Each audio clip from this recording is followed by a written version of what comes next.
Now I'm going to teach you how to get the hoop from the ground up to your knees and then wiggle it back up. So we start with the hoop on the ground. I've got my right foot out of the sock and my left foot in the sock, so you can tell which foot is doing what. Now to start, I like to just grab it with my foot and slowly push it up on top of my other foot like a ramp, okay?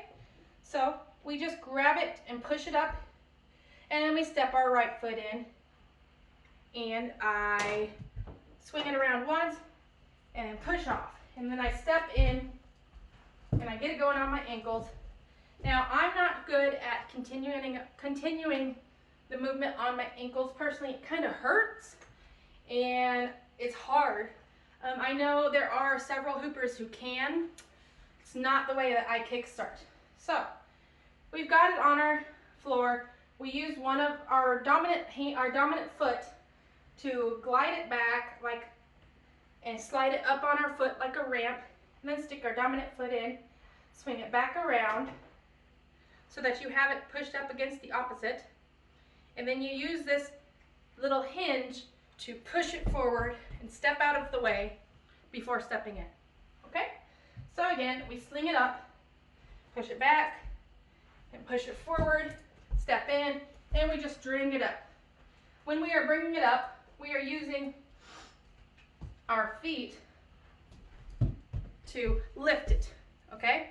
So it's using this part of your foot, this angle, this right angle of your foot, to lift it up.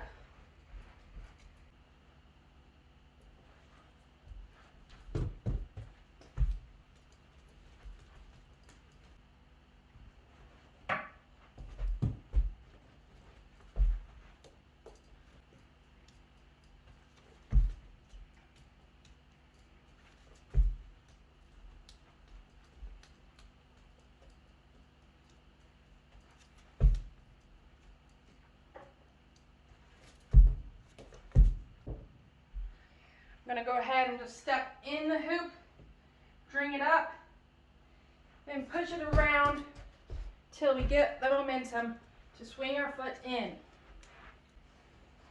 So again, we start with this little hinge. It can be however you feel comfortable. You push it around and then you lift it up. And then you lift it just right above your knees to where you're setting it right on your other knee.